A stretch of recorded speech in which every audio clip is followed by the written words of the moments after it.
All right. We appear to be live. Although, on Facebook, it like says it's live and then it has the whole screen go blank and then reload and then it appears to be live again. It's a tricky, funny thing. Let me just get this going here.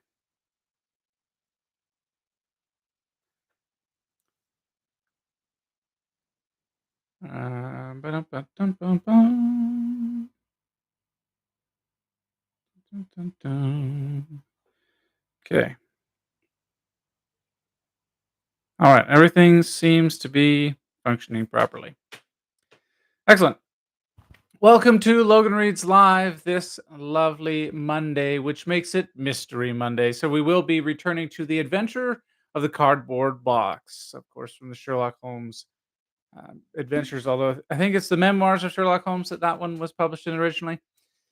Anyways, and of course we will also be returning to Stuart McLean Vinyl Cafe notebooks. But of course, Logan Reads Live is presented by Rosalyn and Jane, where we are featuring the Three Kids shirt. This classic Three Kids shirt is made from soft cotton and features a fun saying for any mom or dad of three kids. The short sleeve crewneck design is comfortable to wear and is sure to bring a smile to all who see it. There is, of course, a link in the description where you can go to see the Three Kids shirt and find out the saying. And of course, there's also a link where you can go to rosalynandjane.com and find the whole beautifully curated collection of clothes. All right. We will now turn to Stuart McLean, the Vinyl Cafe notebook, Worms.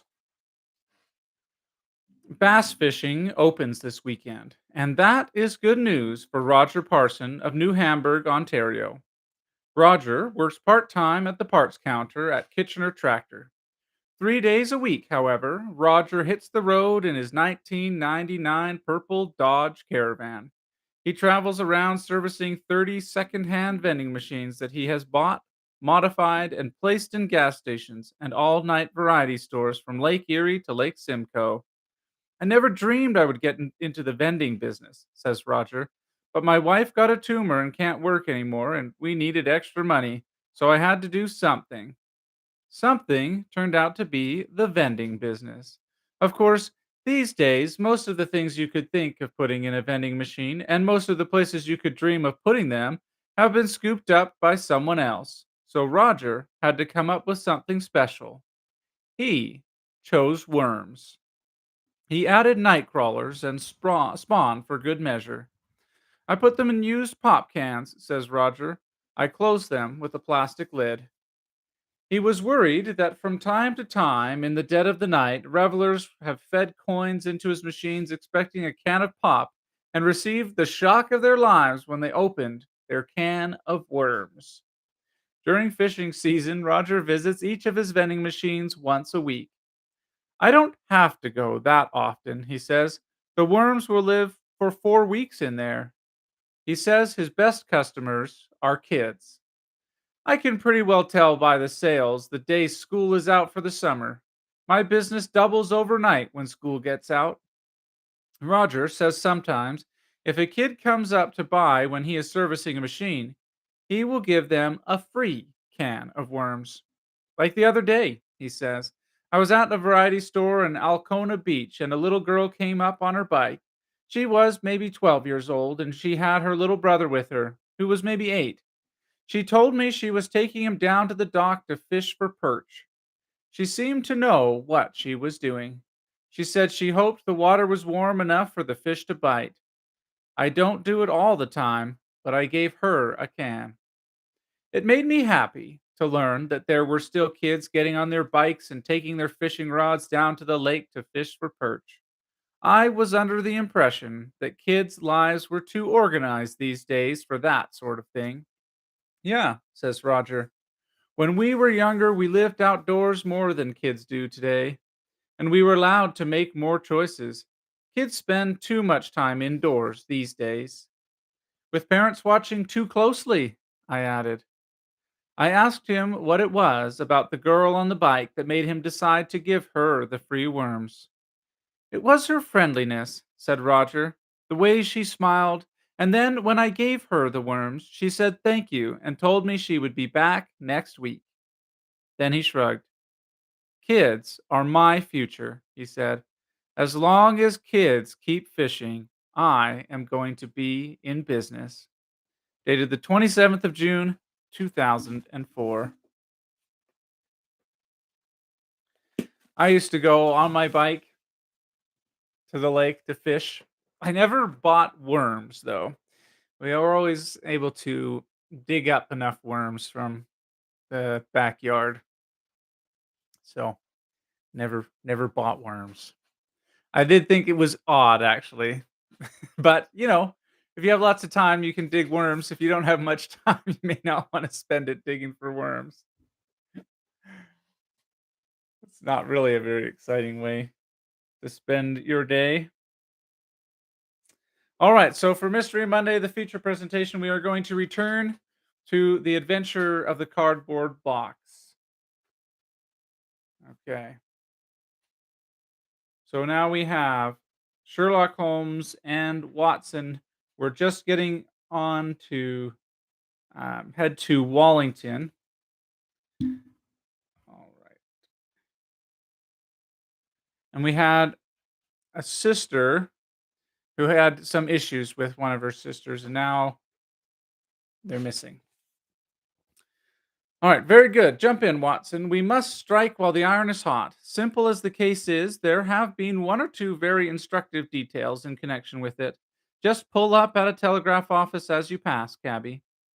Holmes sent off a short wire, and for the rest of the drive lay back in the cab with his hat tilted over his nose to keep the sun from his face. Our driver pulled up at a house which was not unlike the one which we had just quitted. My companion ordered him to wait and had his hand upon the knocker when the door opened and a grave young gentleman in black with a very shiny hat appeared on the step. "Is Miss Sarah Cushing at home?" asked Holmes. "Miss Sarah Cushing is extremely ill," said he. "She has been suffering since yesterday from brain symptoms of great severity. As her medical adviser, I cannot possibly take the responsibility of allowing anyone to see her. I should recommend you to call again in 10 days." He drew on his gloves, closed the door, and marched off down the street. "Well, if we can't, we can't," said Holmes cheerfully. "Perhaps she could not or would not have told you as much. I did not wish her to tell me anything. I only wanted to look at her. However, I think that I have got all that I want. Drive up to some decent hotel, cabby, where we may have some lunch, and afterwards we shall drop down upon friend Lestrade at the police station." We had a pleasant little meal together, during which Holmes would talk about nothing but violins, narrating with great exultation how he had purchased his own Stradivarius, which was worth at least 500 guineas, at a Jew broker's in Tottenham Court Road for 55 shillings. This led him to Paganini, and we sat for an hour over a bottle of claret while he told me an anecdote after anecdote of the extraordinary man. The afternoon was far advanced, and the hot glare had softened into a mellow glow before we found ourselves at the police station. Lestrade was waiting for us at the door. "A telegram for you, Mr. Holmes," said he. "Ha! It is the answer." He tore it open, glanced his eyes over it, and crumpled it into his pocket. "That's all right," said he. "Have you found out anything?" "I've found out everything." "What?" Lestrade stared at him in amazement. "You are joking." "I was never more serious in my life. A shocking crime has been committed, and I think that I have now laid bare every detail of it." "And the criminal?" Holmes scribbled a few words upon the back of one of his visiting cards and threw it over to Lestrade. "That's it," he said. "You cannot effect an arrest until tomorrow night at the earliest. I should prefer that you would not mention my name at all in connection with the case, as I choose to be associated only with those crimes which present some difficulty in their solution. Come on, Watson." We strode off together to the station, leaving Lestrade still staring with a delighted face at the card which Holmes had thrown him. "The case," said Sherlock Holmes, as we chatted over our cigars that night in our rooms at Baker Street, "is one where, as in the investigations which you have chronicled under the names of The Study in Scarlet and The Sign of Four, we have been compelled to reason backward from effects to causes. I have written to Lestrade, asking him how to supply us with the details which are now wanting, and which he will only get after he has secured his man.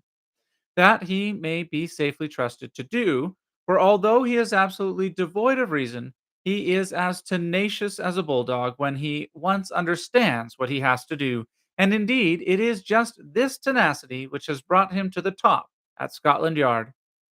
Your case is not complete, then? I asked. It is fairly complete in essentials. We know who the author of the revolting business is, although one of the victims still escapes us.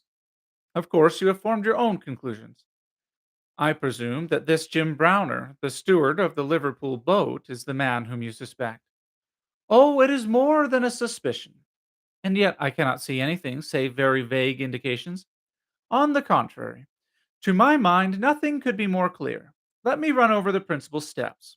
We approached the case, you remember, with an absolutely blank mind, which is always an advantage. We had formed no theories. We were simply there to observe and to draw inferences from our observations. What did we see first? A very placid and respectable lady, who seemed quite innocent of any secret, and a portrait which showed me that she had two younger sisters. It instantly flashed across my mind that the box might have been meant for one of these. I set the idea aside as one which could be disproved or confirmed at our leisure. Then we went to the garden, as you remember, and we saw the very singular contents of the little yellow box. The string was of the quality which is used by sailmakers aboard ship, and at once a whiff of the sea was perceptible in our investigation. When I observed that the knot was one which is popular with sailors, that the parcel had been posted at a port, and that the male ear was pierced for an earring which is so much more common among sailors than landsmen, I was quite certain that all the actors in the tragedy were to be found among our seafaring classes. When I came to examine the address of the packet, I observed that it was to Miss S. Cushing. Now, the oldest sister would, of course, be Miss Cushing, and although her initial was S, it might belong to one of the others as well. In that case, we should have to commence our investigation from a fresh basis altogether. I therefore went into the house with the intention of clearing up this point.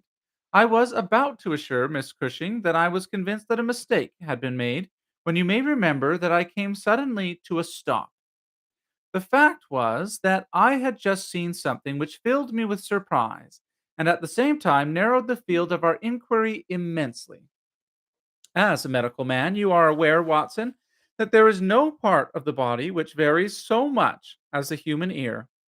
Each ear is as a rule quite distinctive and differs from all other ones. In last year's anthropological journal you will find two short monographs from my pen upon the subject. I had therefore examined the ears in the box with the eyes of an expert, and had carefully noted their anatomical peculiarities. Imagine my surprise then when, on looking at Miss Cushing, I perceived that her ear corresponded exactly with the female ear which I had just inspected. The matter was entirely beyond coincidence. There was the same shortening of the pinna, the same broad curve of the upper lobe, the same convolution in the inner cartilage.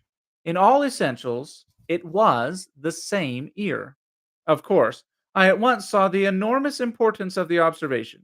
It was evident that the victim was a blood relation, and probably a very close one. I began to talk to her about her family, and you remember that she at once gave us some exceedingly valuable details.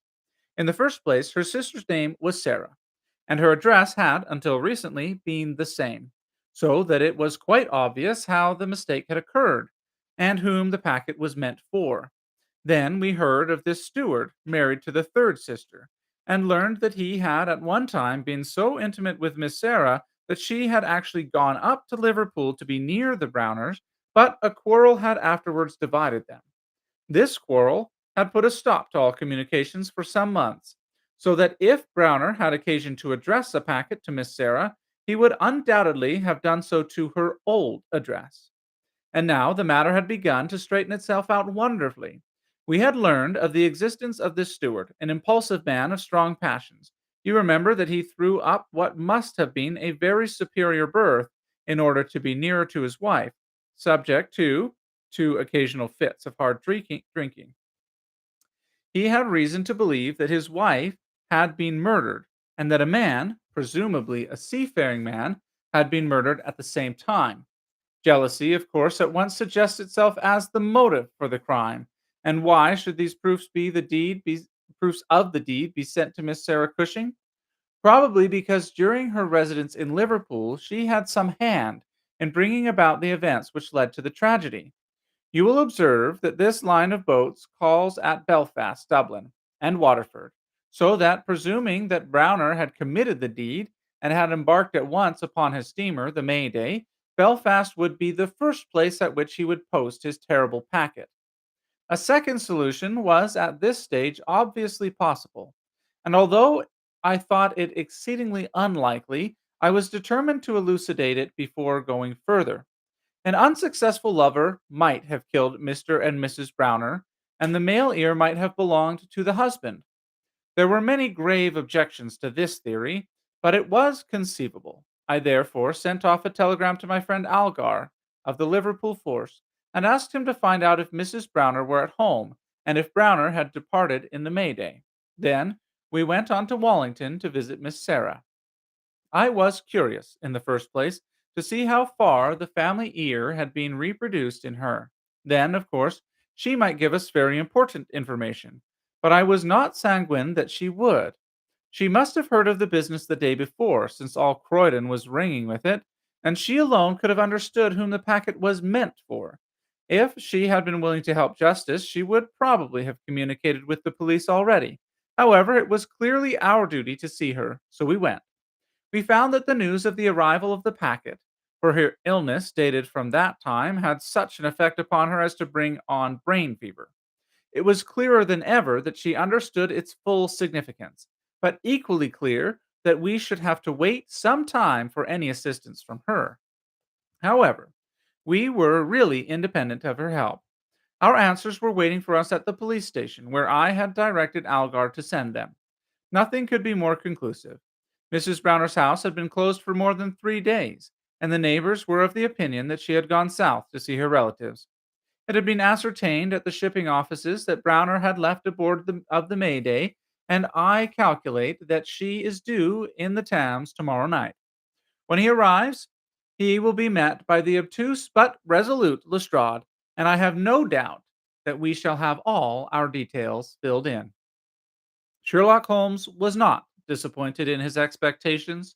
2 days later, he received a bulky envelope which contained a short note from the detective and a typewritten document which covered several pages of foolscap. Lestrade has got him all right, said Holmes, glancing up at me. Perhaps it would be, perhaps it would interest you to hear what he says. My dear Mr. Holmes, in accordance with the scheme which we have formed in order to test our theories, the "we" is rather fine, Watson, is it not? I went down to the Albert Dock yesterday at 6 p.m. and boarded the SS Mayday, belonging to the Liverpool, Dublin, and London Steam Packet Company. On inquiry, I found that there was a steward on board by the names of James Browner, and that he had acted during the voyage in such an extraordinary manner that the captain had been compelled to relieve him of his duties. On descending to his berth, I found him seated upon a chest with his head sunk upon his hands, rocking himself to and fro. He is a big, powerful chap, clean shaven and very swarthy. Something like Aldrich, who helped us in the bogus laundry affair. He jumped up when he heard my business, and I had my whistle to my lips to call a couple of river police, who were round the corner, but he seemed to have no heart in him, and he held out his hands quietly enough for the darbies. We brought him along to the cells and his box as well, for we thought there might be something incriminating. But, bar a big sharp knife, such as most sailors have, we got nothing for our trouble. However, we find that we shall want no more evidence, for on being brought before the inspector at the station, he asked leave to make a statement, which was, of course, taken down just as he made it by our shorthand man. We had 3 copies typewritten, one of which I enclose. The affair proves, as I always thought it would, to be an extremely simple one, but I am obliged to you for assisting me in my investigation. With kind regards, yours very truly, G. Lestrade. The investigation really was a very simple one, remarked Holmes. But I don't think it struck him in the light when he first called us in. However, let us see what Jim Browner has to say for himself. This is his statement as made before Inspector Montgomery at the Shadwell police station, and it has the advantage of being verbatim. Have I anything to say? Yes, I have a deal to say. I have to make a clean breast of it all. You can hang me or you can leave me alone. I don't care a plug what you do. I tell you, I've not shut an eye in sleep since I did it, and I don't believe I ever will again until I get past all waking. Sometimes it's his face, but most generally it's hers. I'm never without one or the other before me. He looks frowning and black like, but she has a kind of surprise upon her face. Ay, the white lamb. She might well be surprised when she read death on a face that had seldom looked anything but love upon her before. But it was Sarah's fault, and may the curse of a broken man put a blight on her and set the blood rotting in her veins. It's not that I want to clear myself. I know that I went back to drink like the beast that I was, but she would have forgiven me. She would have stuck as close to me as a rope to a block of if that woman had never darkened our door. For Sarah Cushing loved me. That's the root of the business. She loved me until all her love turned to poisonous hate when she knew that I thought more of my wife's footmark in the mud than I did of her whole body and soul. There were three sisters altogether. The old one was just a good woman, the second was a devil, and the third was an angel. Sarah was 33, and Mary was 29 when I married. We were just as happy as the day as was long when we set up house together, and in all Liverpool there was no better woman than my Mary. And then we asked Sarah up for a week, and the week grew into a month, and one thing led to another until she was just one of ourselves. I was a blue ribbon at that time, and we were putting a little money by, and all was as bright as a new dollar. My God, whoever would have thought it could have come to this? Whoever would have dreamed it? I used to be home for the weekends very often, and sometimes, if the ship were held back for cargo, I would have a whole week at a time. And in this way, I saw a deal of my sister in law, Sarah. She was a fine, tall woman, black and quick and fierce, with a proud way of carrying her head and a glint from her eye like the spark from a flint. But when little Mary was there, I had never a thought for her, and that I swear as I hope for God's mercy. It had seemed to me sometimes that she liked to be alone with me, or to coax me out for a walk with her, but I have never thought anything of that. But one evening my eyes were opened. I had come up from the ship and found my wife out, but Sarah at home. "Where's Mary?" I asked. "Oh, she's gone to pay some accounts." I was impatient and paced up and down the room. "Can't you be happy for 5 minutes without Mary, Jim?" says she. "It's a bad compliment to me that you can't be contented with my society for so short a time." "That's all right, my lass," said I, putting out my hand towards her in a kindly way, but she had it in both hers in an instant, and they burned as if they were in a fever. I looked into her eyes, and I read it all there. There was no need for her to speak, nor for me either. I frowned and drew my hand away. Then she stood by my side in silence for a bit, and then put up her hand and patted me on the shoulder. "Steady, old Jim," said she, and, with a kind of mocking laugh, she ran out of the room. Well, from that time Sarah hated me with her whole heart and soul, and she is a woman who can hate, too. I was a fool to let her go on bidding with us, a besotted fool. But I never said a word to Mary, for I knew it would grieve her. Things went on much as before, but after a time I began to find that there was a bit of a change in Mary herself. She had always been so trusting and so innocent, but now she became queer and suspicious, wanting to know where I had been and what I had been doing, and whom my letters were from, and what I had in my pockets, and a thousand such follies. Day by day she grew queerer and more irritable, and we had causeless rows about nothing. I was fairly puzzled by it all. Sarah avoided me now, but she and Mary were just inseparable. I can see now how she was plotting and scheming and poisoning my wife's mind against me. But I was such a blind beetle that I could not understand it at the time. Then I broke my blue ribbon and began to drink again. But I think I should not have done it if Mary had been the same as ever. She had some reason to be disgusted with me now, and the gap between us began to be wider and wider. And then this Alec Fairbairn chipped in, and things became 1,000 times blacker. It was to see Sarah that he came to my house at first, but soon it was to see us. For he was a man with winning ways, and he made friends wherever he went. He was a dashing, swaggering chap, smart and curled, who had seen half the world and could talk of what he had seen. He was good company, I won't deny it, and he had wonderful polite ways with him for a sailor man, so that I think there must have been a time when he knew more of the poop than the forecastle. For a month he was in and out of my house, and never once did it cross my mind that harm might come of his soft, tricky ways. And then at last something made me suspect, and from that day my peace was gone forever. It was only a little thing, too. I had come into the parlor unexpected, and as I walked in at the door, I saw a light of welcome on my wife's face. But as she saw who it was, it faded again, and she turned away with a look of disappointment. That was enough for me. There was no one but Alec Fairbairn whose steps she could have mistaken for mine. If I could have seen him then, I should have killed him, for I have always been like a madman when my temper gets loose. Mary saw the devil's light in my eyes, and she ran forward with her hands on my sleeve. "Don't, Jim, don't," says she. "Where's Sarah?" I asked. "In the kitchen," says she. "Sarah," says I, as I went in, "this man Fairbairn is never to darken my door again."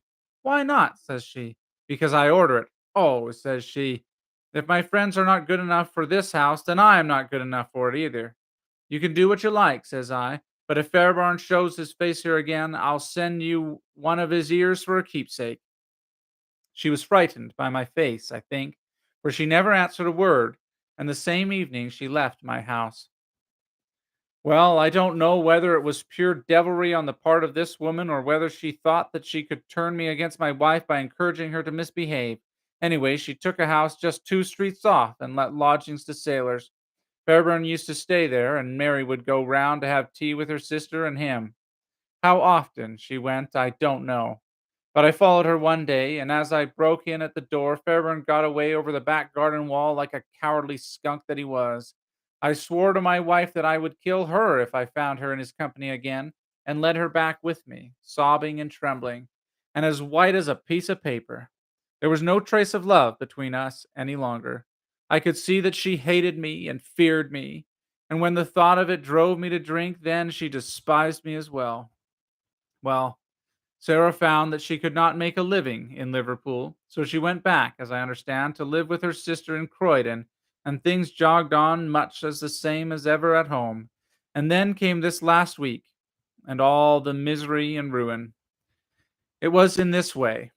We had gone on the May Day for a round voyage of 7 days, but at Hogshead got loose and started one of our plates, so that we had to put back into port for 12 hours. I left the ship and came home, thinking what a surprise it would be for my wife, and hoping that maybe she would be glad to see me so soon. The thought was in my head as I turned into my own street, and at that moment a cab passed me, and there she was, sitting side by side of Fairbairn, the two chatting and laughing with never a thought for me as I stood watching them from the footpath. I tell you, and I give you my word on it, that from that moment I was not my own master. And it was all like a dim dream when I look back on it. I had been drinking hard of late, and the two things together fairly turned my brain. There was something throbbing in my head now, like a doctor's hammer. But that morning I seemed to have all Niagara whizzing and buzzing in my ears. Well, I took to my heels and ran after the cab. It had a heavy oak stick in my hand, and I tell you that I saw red from the first, but as I ran, I got cunning too, and hung back a little to see them without being seen.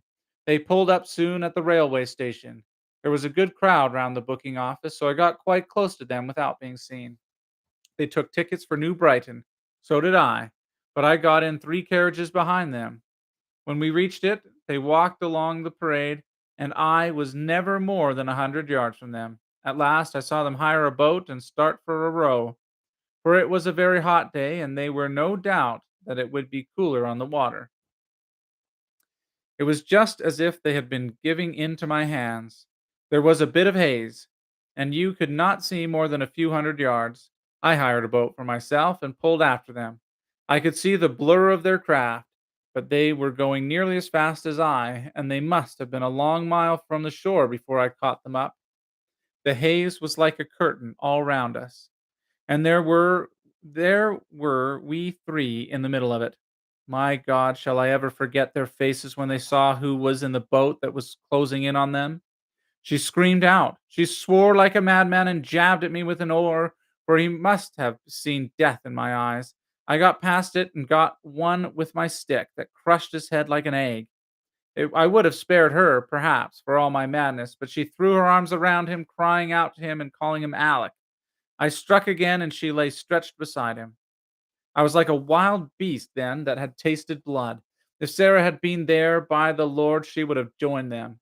I pulled out my knife, and well, there, I've said enough.